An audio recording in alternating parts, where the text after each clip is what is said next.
Hi friends, so last week I made a video about how I was feeling up in the clouds with electricity around me waiting for lightning to strike. Well, it struck, and I want to tell you what I've learned. I want to start though by talking about a mistake I made. I started the week with this mentality that the next big idea was just somewhere in my head, and what I needed to do was grind it out. So I spent 2 entire days writing, drawing, ripping through notebooks, and just staring blankly out a window, waiting for sparks of inspiration to just waft over me. This is a really bad way to come up with ideas. It's an arrogant and conceited way to think of the creative process. So learn from me and do not fall into this trap. Thankfully, I was pulled out of this self-indulgent process because our entire cohort for our accelerator was going to visit some alumni entrepreneurs. And the advice they gave was great, but to me the most memorable part was actually the ride up, because I got to spend almost 3 hours with another education-focused founder named Sophie talking about just the intricacies, complexities, and nuances of education. And this conversation was a big inflection point for me, because it forced me to stop searching frantically for some solution in my own brain, and instead centered and grounded me on the reason I am here: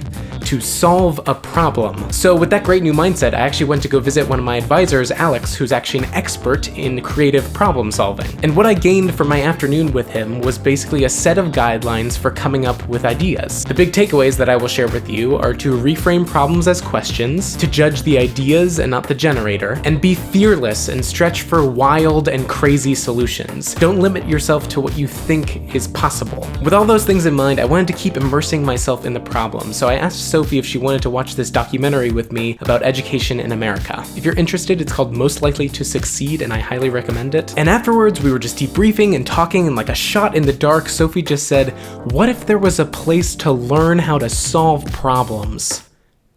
And it felt like I got hit by a truck, because suddenly everything I'd been thinking about for the past year connected. A lot of people are afraid of what the world will be like as more and more jobs are automated. But to me, in the new world we're moving to, where we no longer have to focus on using human talent to maintain old solutions, we have an amazing opportunity on our hands. We have big problems to solve: climate change, hunger, poverty, peace, global public health. And for the first time in human history, we have the ability to live in a world full of naturally gifted problem solvers with nothing to do but what we're designed for. And to me, as a blind optimist, that world is magical. But for us all to flourish in that new world, we need a sandbox to practice being curious, collaborative, and creative. A place to explore the possibilities, spark a passion for a problem, ideate and brainstorm solutions, and then make them real. That's the future of learning, and that's what Lumastic can be. A place for us all to learn, share, and grow together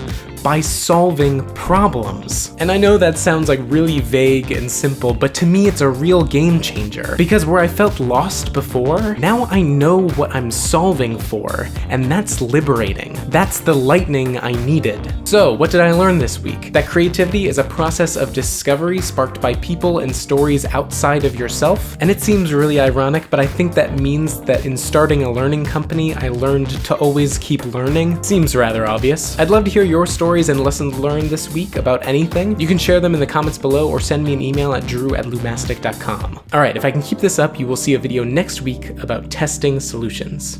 Bye.